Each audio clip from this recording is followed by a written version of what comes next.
Bienvenue, bienvenue à chacun, à chacune pour cette deuxième soirée de Histoire du dedans. Je vais vous redire deux, trois choses de la proposition de cette démarche. Donc, une initiation à une lecture non duelle des textes bibliques. Donc, c'est vraiment dans un but didactique, dans l'idée qu'ensuite vous puissiez, à partir de cette démarche que vous propose, aussi prendre n'importe quel autre texte de la Bible et puis y aller par vous-même euh, en essayant de suivre ces démarches. Et puis, voilà, c'est une proposition. Hein. C'est pas la seule lecture qui est possible de ces textes bibliques, mais c'est une proposition qui, pour moi, fait sens et puis, j'ai remarqué que ça fait sens pour beaucoup. Donc, l'idée de ces soirées, c'est vraiment la transmission d'une méthode dans le but d'une autonomie, en fait, hein, petit à petit. Donc, le principe de base de cette lecture, c'est que les récits bibliques peuvent être lus comme des évocations de ce qui se passe au-dedans de nous, des histoires du dedans. Donc comme des évocations de processus intérieurs. On peut aussi dire qu'ils décrivent notre intériorité et ils nous invitent à un chemin d'ouverture de la conscience. Donc, ce n'est pas ce que je propose maintenant un temps d'étude ou d'exégèse ou de théologie, mais plutôt un temps d'expérience, c'est-à-dire de voir comment le texte peut devenir pour moi un chemin d'ouverture dans mon intériorité. Et donc, ce type de lecture demande une disponibilité de tout l'être, et une manière de dire, ben, me voici, je suis là, avec mon corps, avec mon âme, avec mon esprit. Euh, voilà. Et donc, je vais vous guider dans ce déroulement, dans cette proposition. Euh, mais c'est aussi une proposition qui contient un temps de méditation guidée qu'on va commencer maintenant pour justement être présent à ce texte, pour être présent à ce qui va m'être dit plutôt à travers ce texte. Et puis ensuite, on entrera dans la démarche. Et puis, ce qui est très important pour moi, c'est qu'on puisse échanger aussi, parce que là, je vous ferai une proposition, mais ce ne sera pas la seule possible. Et j'espère beaucoup que vous pourrez aussi voir des éléments dans ce texte que je n'aurais pas vu et qui pourraient venir enrichir la compréhension commune. Voilà, donc je propose un temps de méditation courte, un temps de méditation guidée pour me rendre compte que je suis là, maintenant, dans ce lieu ici à la Maison Bleu Ciel ou chez moi, peut-être, ou encore dans un autre lieu, peut-être loin de chez moi aussi, pour certains d'entre vous.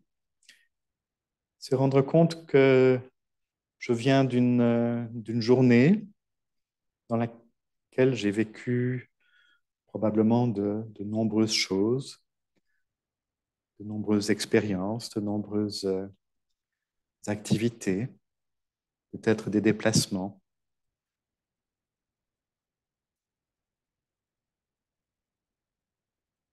Je viens de tout ce que j'ai vécu et je suis là maintenant dans le présent, dans ce lieu, ici et maintenant.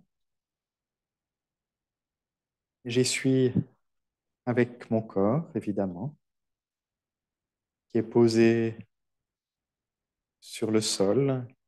Il y a peut-être des points de contact avec le sol, soit les pieds, soit les genoux. Un contact aussi de mon bassin sur quoi je suis assis, assise.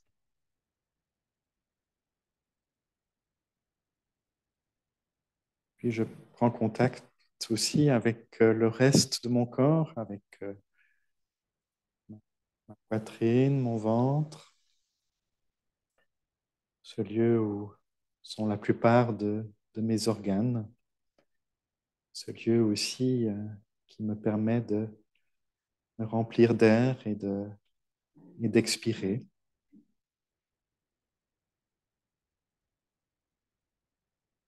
Je suis là aussi avec mes bras, mes mains, peut-être posées sur mes genoux ou sur une autre partie de mon corps.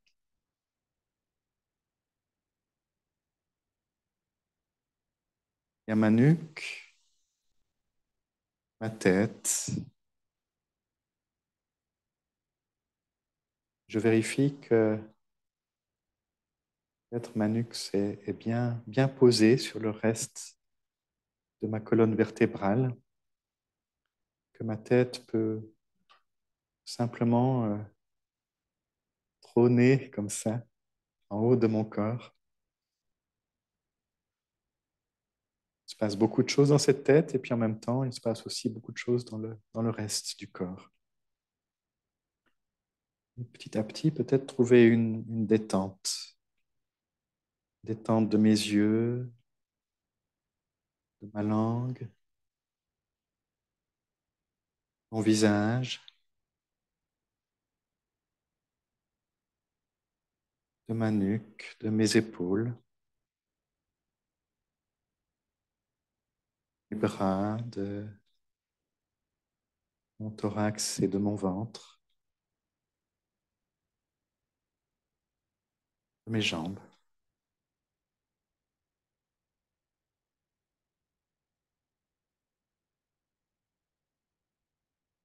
Je suis là et je respire.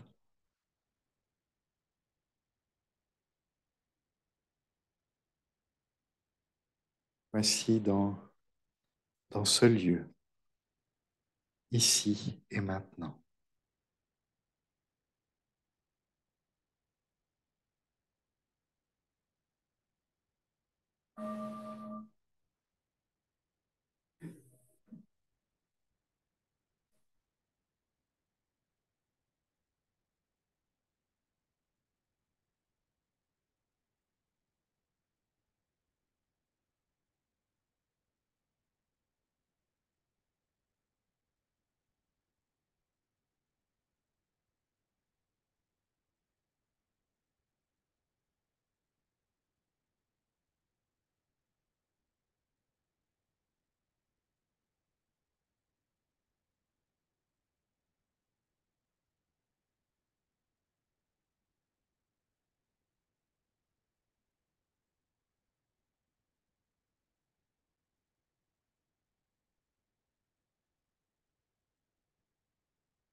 toi l'au-delà de tout et l'au-dedans de nous.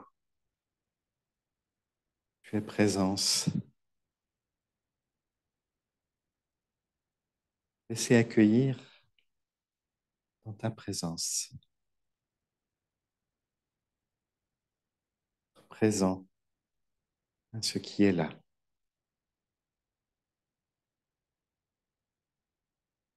Donne-nous d'être attentif, attentive. Chaque respiration, chaque geste, chaque mot, à ce qui se passe au-dedans de nous, autour de nous, au-delà de nous.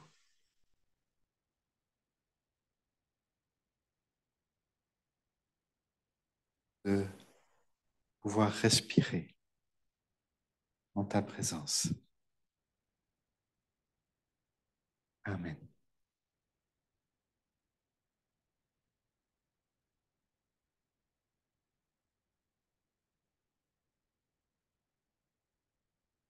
Voilà, donc je vous invite à rentrer maintenant dans cette lecture.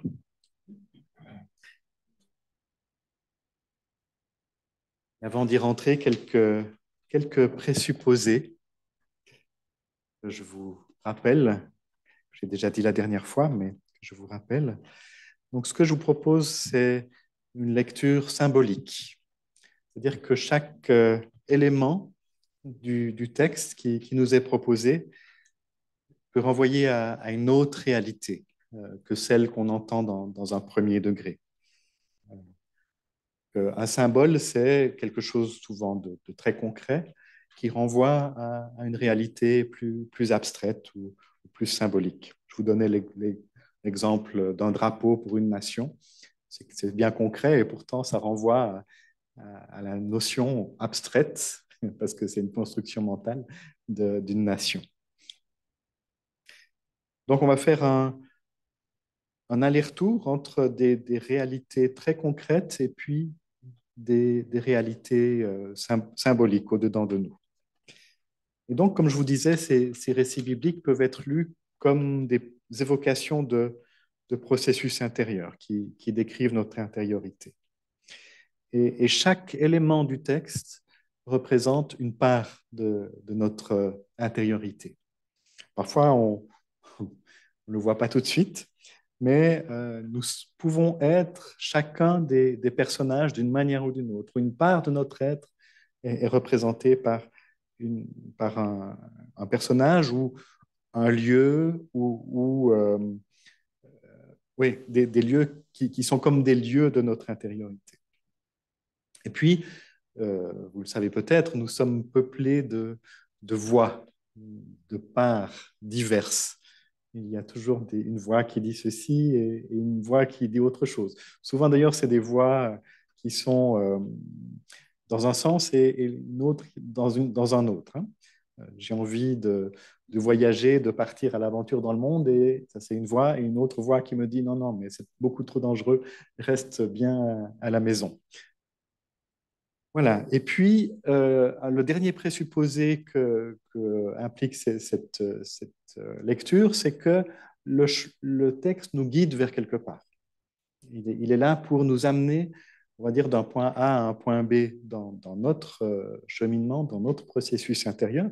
D'ailleurs, ça peut être un point A et un point B différents pour chacun d'entre nous. Mais globalement, euh, c'est pour nous amener vers l'expérience qu'on appelle celle du je suis, ou celle qu'on appelle le fils de l'humain, c'est-à-dire l'expérience de notre réalité humaine dans sa véritable nature, dans son accomplissement, dans son épanouissement, en fait. Donc c'est vers cela que nous guide le texte. Alors parfois, euh, c'est facile, et puis parfois, on le voit moins facilement. Mais l'idée, c'est de garder ça en tête, en tout cas, de garder ça au cœur aussi, pour voir que c'est vers là que le texte nous amène. Donc, dans ce sens-là, encore une fois, le texte, il n'est pas à comprendre, il est plutôt à suivre comme un chemin, comme un processus. Euh, On pourrait dire aussi que le texte fait son chemin en nous. On se laisse juste guider par lui. Donc, je vous invite à rentrer maintenant dans l'expérience après ces présupposés. Donc, d'abord à lire le texte une première fois, comme si on le découvrait pour la première fois, mais aussi directement en observant ce qui se passe en moi. Euh, quels sont les mouvements intérieurs que je peux déjà reconnaître derrière certaines paroles, derrière certaines évocations? Est-ce qu'il y a quelque chose qui m'est familier, que je me réjouis de retrouver de moi, ou est-ce qu'il y a quelque chose qui me vient contre, dans lequel je rechigne, qui m'embête un peu? Donc voilà, une première lecture. Matthieu 21, et donc je suis attentif à mes mouvements intérieurs.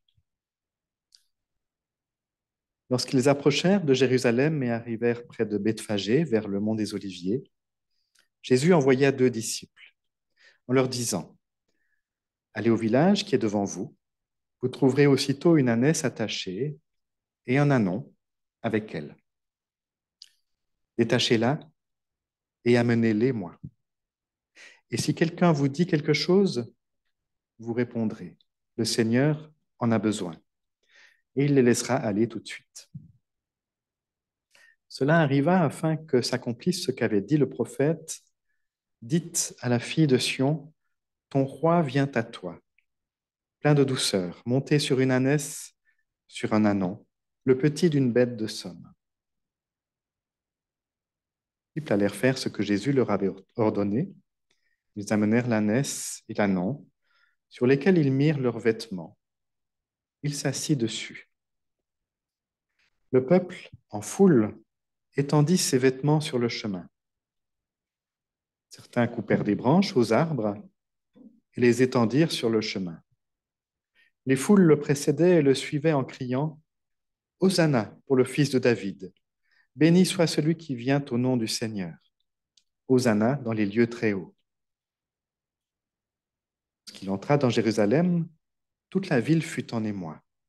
On disait « Qui est-il celui-ci » Les foules répondaient « C'est le prophète Jésus de Nazareth en Galilée. » Voilà, vous voyez que le texte continue, je vous ai mis la suite, mais je me suis dit, pour aujourd'hui, on va principalement s'arrêter sur cette partie-là. La suite, c'est d'autres histoires. Si on a le temps, peut-être qu'on pourra évoquer 2, 3 choses, parce qu'il y a des choses extrêmement intéressantes là, par la suite. Mais restons sur cette première partie. Voilà, pour avancer dans ce texte, la seconde étape après la lecture, c'est de repérer les personnages. Quelle part est-ce qu'ils peuvent représenter en moi, en chacun d'entre nous? Donc voilà, je vous propose un certain nombre de propositions, de personnages. Il y a peut-être des personnages que je n'ai pas vus, que vous pourrez peut-être me dire après. Donc, le premier personnage qui arrive, qui est nommé en tout cas, c'est Jésus. C'est, et j'ai envie de dire, c'est ce je suis que je cherche, qui est en moi. Au fond, c'est la personnification de ce que veux atteindre. Hein. On pourrait même dire avec audace le Christ que je suis appelé à reconnaître en moi. Ici, on verra tout à l'heure, je le déjà, enfin, vous le voyez déjà, c'est aussi quelqu'un qui sait, qui sait d'avance, qui a une sorte de préscience, en fait, hein, tout simple. Hein. Il y a une ânesse et un ânon que vous trouverez, parce qu'il l'avait vu avant, on ne sait pas très bien, mais en tout cas, visiblement, il sait quelque chose. Euh, voilà, il y a peut-être en moi quelqu'un qui sait aussi, hein, vous avez peut-être expérimenté ça à un moment ou à un autre. En fait, symboliquement aussi un homme qui va dire bah, allez prendre une ânesse et un ânon.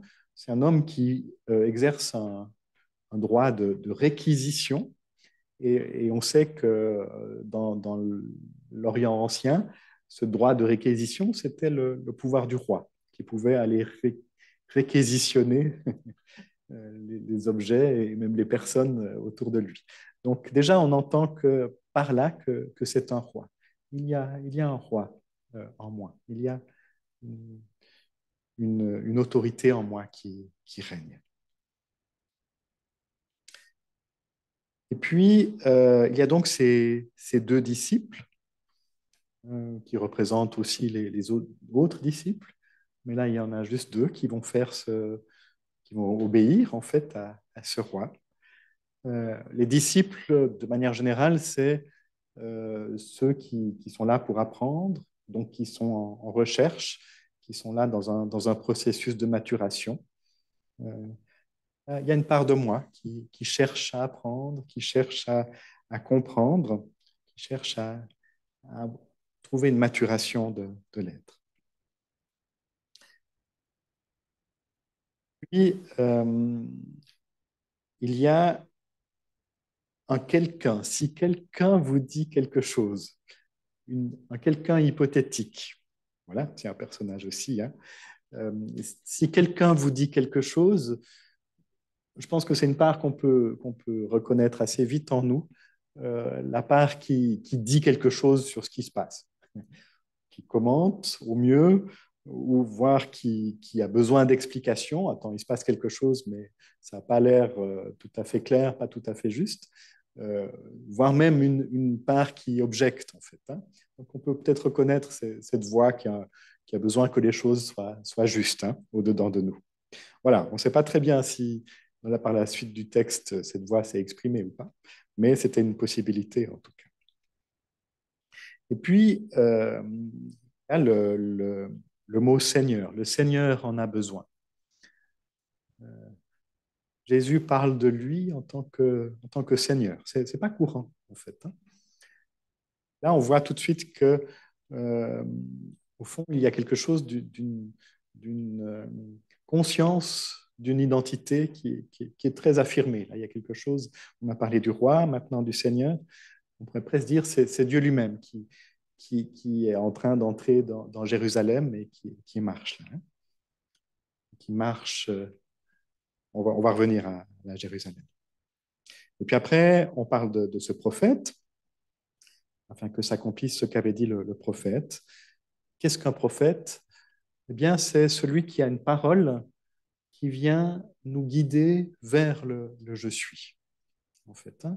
C'est celui par qui le je suis se dit, celui par qui on pourrait aussi dire le logos passe, en fait, hein. Le logos au sens de l'évangile de Jean, hein, au commencement, le logos, au commencement, le verbe. Donc, c'est celui par qui l'information créatrice, comme le dit Jean-Yves Leloup, va passer. Donc, le prophète, c'est celui qui a des paroles qui se disent en moi, si on l'intériorise, de la part d'un au-delà de moi et qui me conduisent vers ce je suis, vers la vie.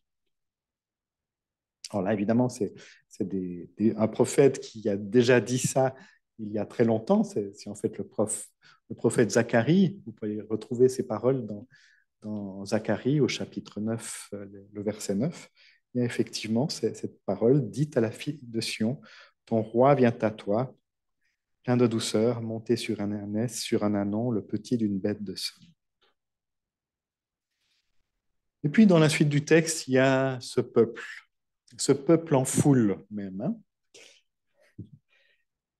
Alors là, vous pouvez tout de suite imaginer, si vous intériorisez ça, la foule de mes parts, en fait, hein. C'est tout ce qui se dit un petit peu en désordre dedans de moi, toutes mes voix intérieures, qui, là, en l'occurrence, ont plutôt envie d'accueillir ce qui arrive, hein, envie d'accueillir ce je suis. C'est des foules au-dedans de nous qui ont entendu qu'il allait se passer quelque chose d'important, il allait venir un roi, et qui ont envie de l'acclamer triomphalement. Vous savez, peut-être quelques jours après, à peine 5 jours plus tard, ces mêmes voix, cette même foule va dire à propos de la même personne, crucifie-le. Mais en attendant, voilà, pour l'instant, ils sont dans l'accueil. Et puis, dans les derniers paragraphes, c'est plus seulement le peuple en foule, c'est toute la ville. Et là, on a l'impression que c'est aussi beaucoup de parts en nous, mais plutôt les parts qui, qui n'ont pas envie d'accueillir ce qui vient. Donc, il y a un peu les deux foules, en fait. La foule qui a envie d'accueillir et puis la foule qui n'a pas envie d'accueillir.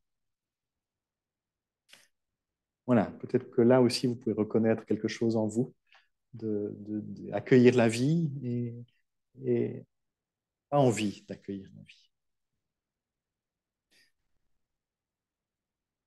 On peut aussi donc repérer maintenant, en troisième étape, les lieux et les matières, on va dire. Quels sont les lieux qui sont évoqués, qui peuvent évoquer des lieux en moi, qui me constituent. Le premier, bah, c'est Jérusalem, donc une ville. Symboliquement, c'est le lieu même de la paix en moi. Yerushalayim, c'est la ville de la paix. Hein. Alors bon, on sait que d'un point de vue géopolitique, ce n'est pas tout à fait le lieu le plus paisible du monde, mais voilà, c'est quand même son nom.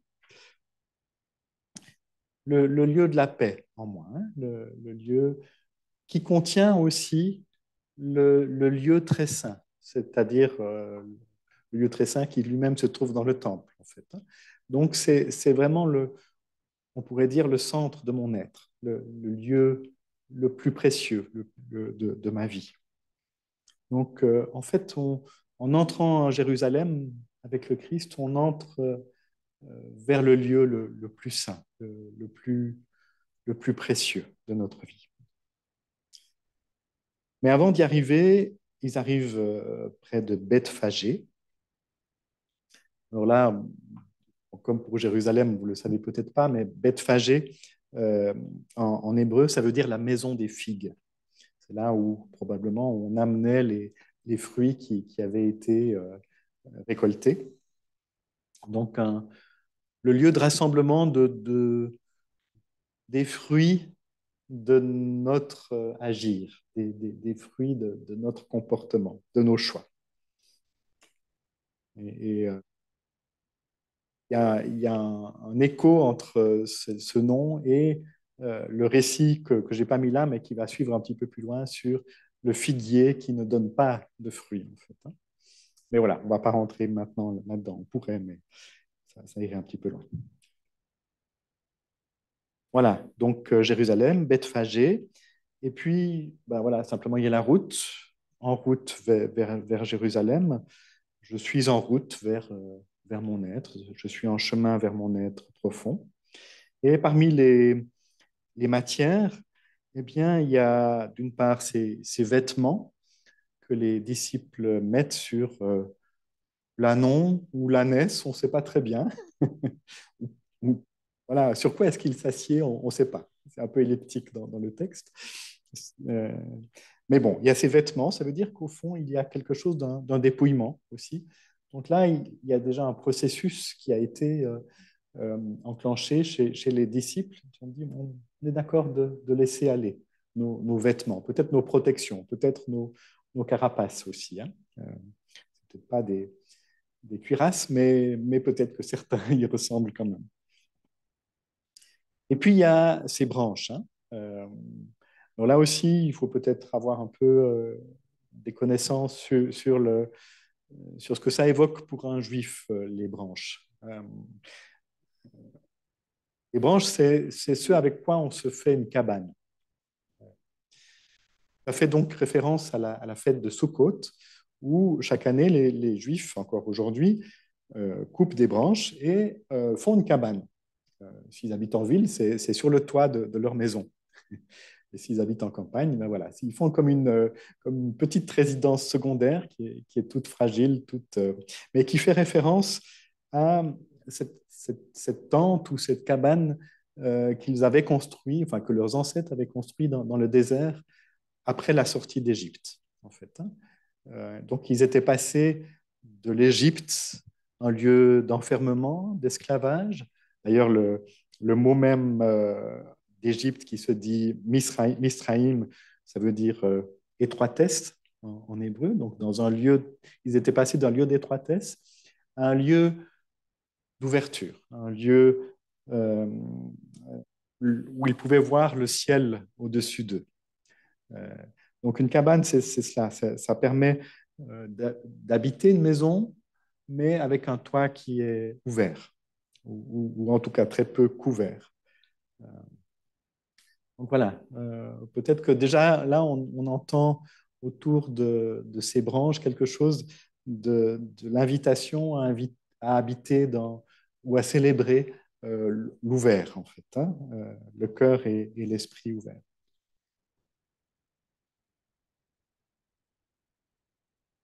Voilà. Il y a peut-être d'autres lieux et matières, mais on y reviendra après. Quatrième étape, repérer les mouvements, repérer ce qui se passe en fait, hein, quels sont les processus qui sont en jeu, qu'est-ce que je peux reconnaître en moi. On en a déjà peut-être évoqué certains. Donc il y a cette marche, j'ai déjà dit, cette marche vers le lieu saint au-dedans de moi. Euh, il y a ce processus de préparatif que Jésus fait avant d'arriver. Il y a quelque chose à préparer pour accueillir, soit préparer l'ânesse et l'ânon, soit préparer des branches, soit se dépouiller. Et puis, voilà, il y a tout cet accueil triomphal euh, qui est proposé là avec comme mot le mot Hosanna,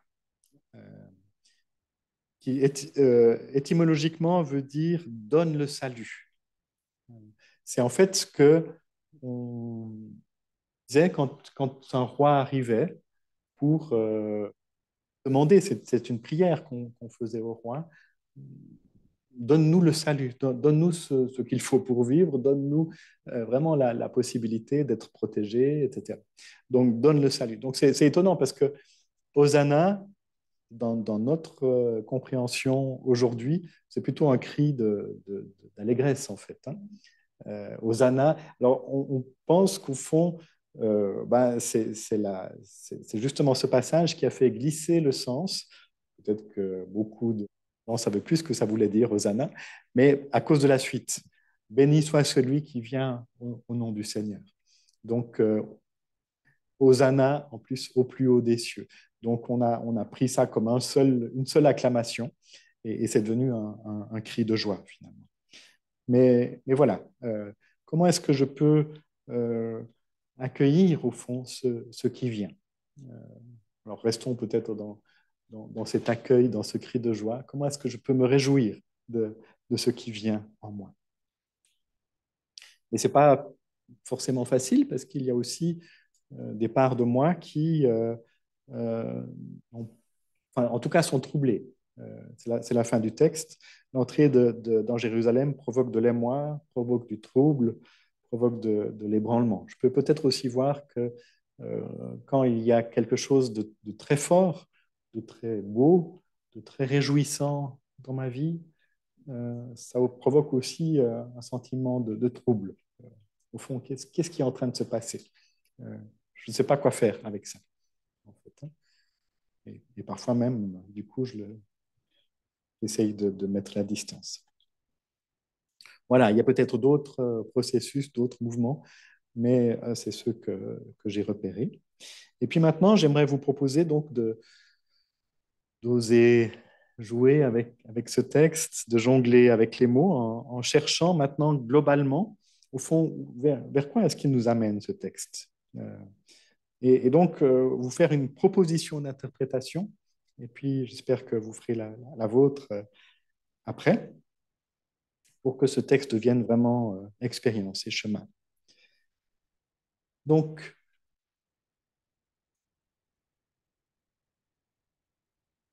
ce, ce que ce texte dit, pour moi, est en fait une formidable expression de ce qu'il se passe au-dedans. C'est vraiment une histoire du dedans magnifique, je trouve. Euh, une histoire qui, pour moi, parle principalement de comment l'ego, comment les parts de moi qui sont très identifiées accueillent l'arrivée du je suis, en fait. Hein. Euh, et quand cet ego part peut-être dans un délire d'enthousiasme. Euh, c'est peut-être un peu fort comme mot, mais en tout cas, quand l'ego se réjouit que, au fond, il y a quelque chose dans ma vie qui se passe de l'ordre de l'ouverture du cœur, de l'ouverture de la conscience. Comme si, au fond, il y a une part de moi qui est très identifiée, qui est très petite, peut-être, on parle du petit moi aussi, qui vient de découvrir que pouvait épanouir son être au point d'accueillir le je suis au-dedans de soi. Et du coup, il essaye de comprendre cela et de le récupérer dans son monde selon ses croyances, évidemment de manière un peu maladroite.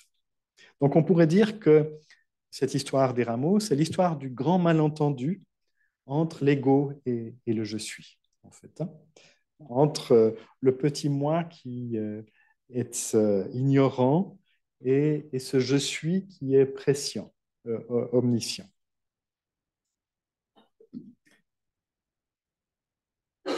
Donc, comme la foule, nos différentes parts de l'ego, nos différentes voix, ont entendu parler on va dire du Christ, on peut aussi dire de cet éveil à l'être qu'il représente, de cette expérience du je suis.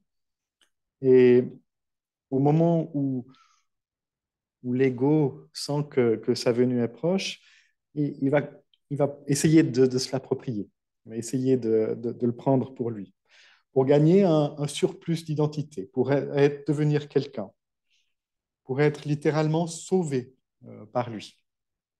Hosanna, au sens littéral. Euh, et il va vouloir s'identifier à cette nouvelle identité qui lui arrive. Il veut montrer au monde qu'il est désormais, lui, ce je suis. Et il aimerait se faire acclamer dans cette identité-là. Je pense que vous pouvez le sentir en vous-même. Hein. Il y a des parts de nous qui rêvent de pouvoir vivre l'éveil, pour utiliser un autre terme. Des parts de nous qui rêvent de pouvoir enfin réaliser sa vie, de pouvoir goûter à la joie, de pouvoir goûter à l'existence, de pouvoir enfin être soi-même, en fait. Hein. Euh, il y a des parts de nous-mêmes qui n'attendent que de pouvoir être sauvés peut-être de cette petite vie un petit peu misérable et de pouvoir enfin toucher au bonheur. Et, et c'est magnifique, en fait, de sentir que ces parts-là sont porteuses d'un désir tout à fait légitime, tout à fait normal, tout à fait. Qu'est-ce qu'on aspire à quoi est-ce qu'on aspire d'autre, en fait. Donc, quand elles voient arriver l'objet de cette quête, quand elles sentent qu'il y a quelque chose de cela qui est en train d'arriver dans leur vie, elles pensent ces parts qu'elles vont pouvoir se l'approprier. Sauf que ça ne se passe pas comme ça, en fait. Euh, Parce que, au fond, toucher à la vérité de notre vie, ça ne se passe pas à travers nos parts de l'ego. Ça ne se passe pas à travers notre mental. Ça ne se passe pas avec notre volonté, en fait. Hein. En quelque sorte, c'est pas dans son champ d'action et c'est pas à sa portée de l'ego.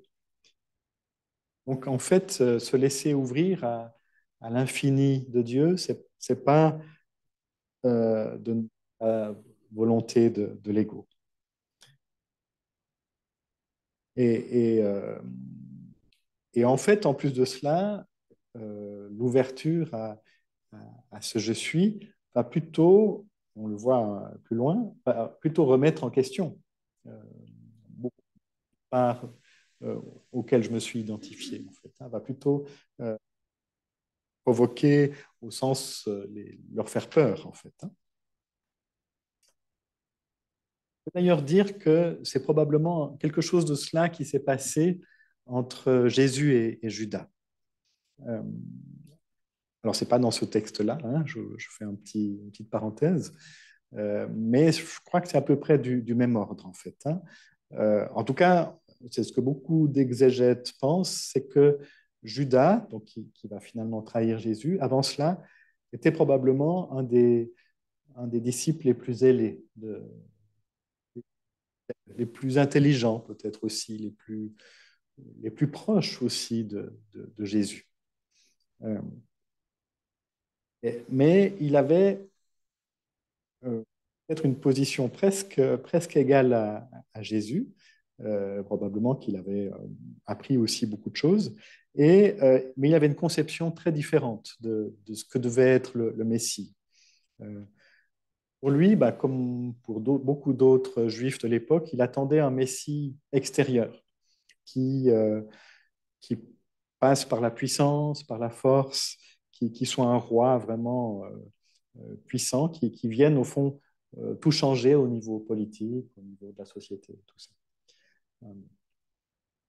Et Jésus va utiliser les mêmes ressorts de base, ce besoin de liberté, ce besoin d'épanouissement, mais en passant par un processus intérieur, en passant par quelque chose qui passe beaucoup plus par un lâcher-prise euh, et même par un mourir à soi-même, en fait. Hein.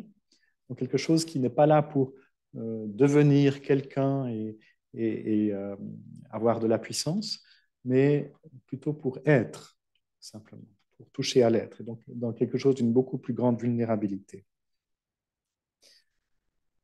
Parce que le roi, au fond, dont il est question ici, c'est-à-dire le je suis de Dieu, ne vient pas à notre conscience. Et ça, Jésus, je pense, en était persuadé. Il ne vient pas à notre conscience comme comme un empereur guerrier et autoritaire avec tous les attributs qu'on connaît à un empereur.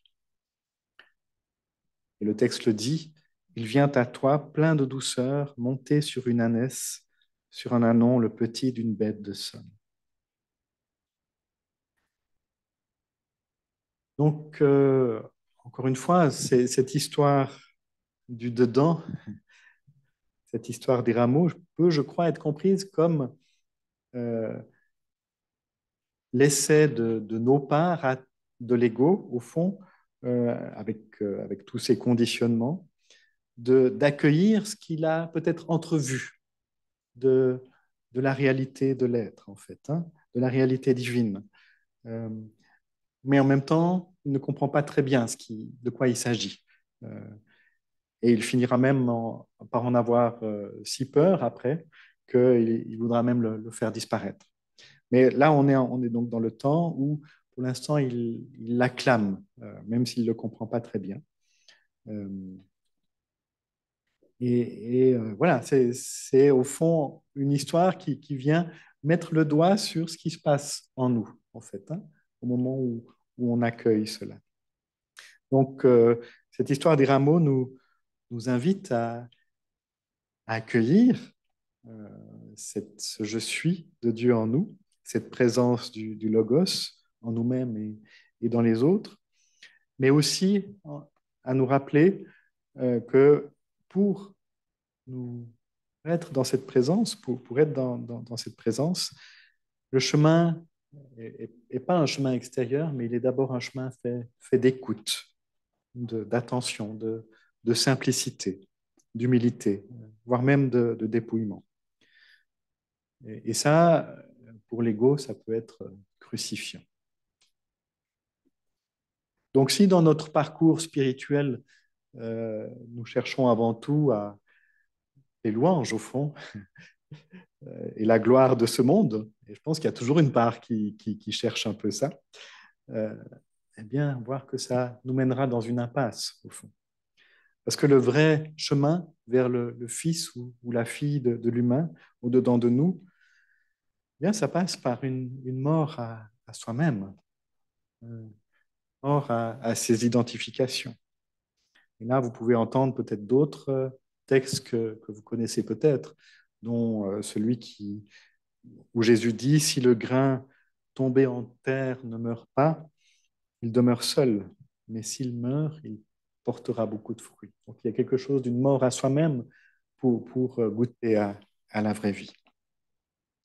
Et on pourrait même ajouter que vouloir faire l'économie de la souffrance, même de la mort dans nos vies, c'est comme les séparer de nos vies, en fait. Hein.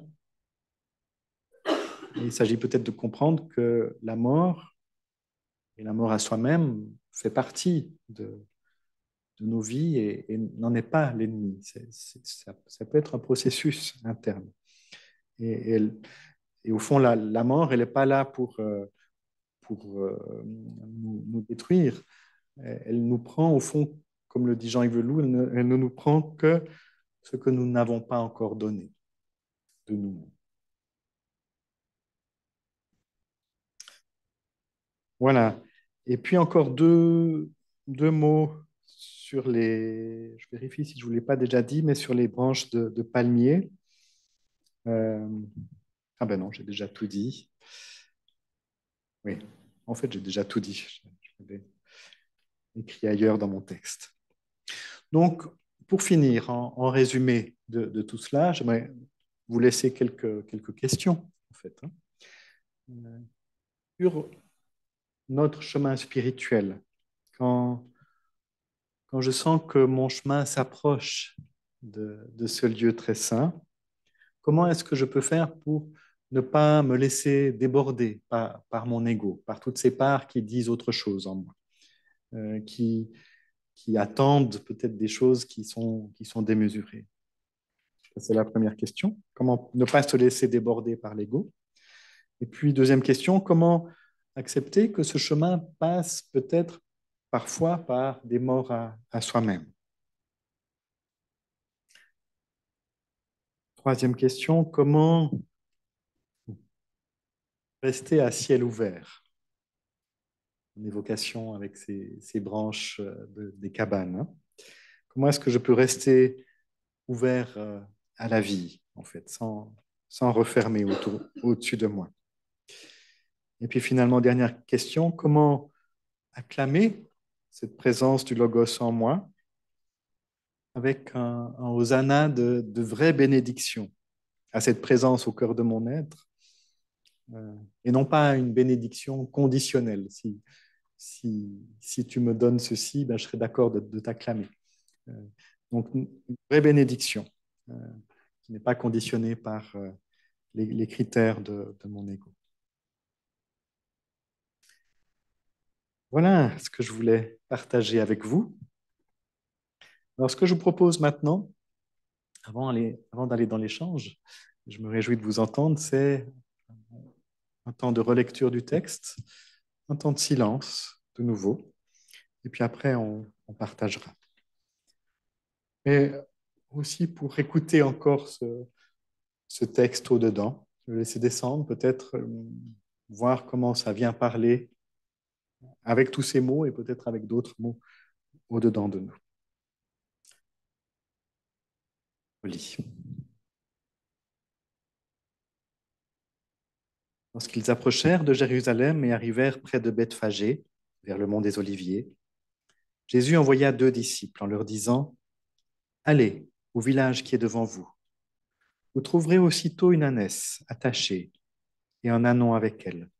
Détachez-la et amenez-les-moi. Et si quelqu'un vous dit quelque chose, vous répondrez, le Seigneur en a besoin.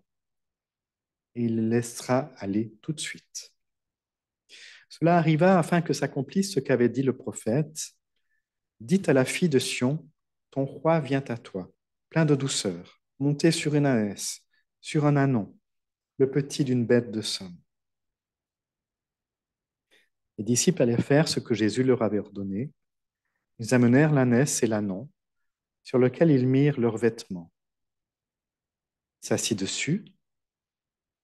Le peuple en foule étendit ses vêtements sur le chemin. Certains coupèrent des branches aux arbres et les étendirent sur le chemin. Les foules le précédaient et le suivaient en criant « Hosanna pour le fils de David ! Béni soit celui qui vient au nom du Seigneur. Hosanna dans les lieux très hauts. » Qu'il entra dans Jérusalem, toute la ville fut en émoi. On disait « Qui est-il celui-ci » Et les foules répondaient « C'est le prophète Jésus de Nazareth en Galilée. »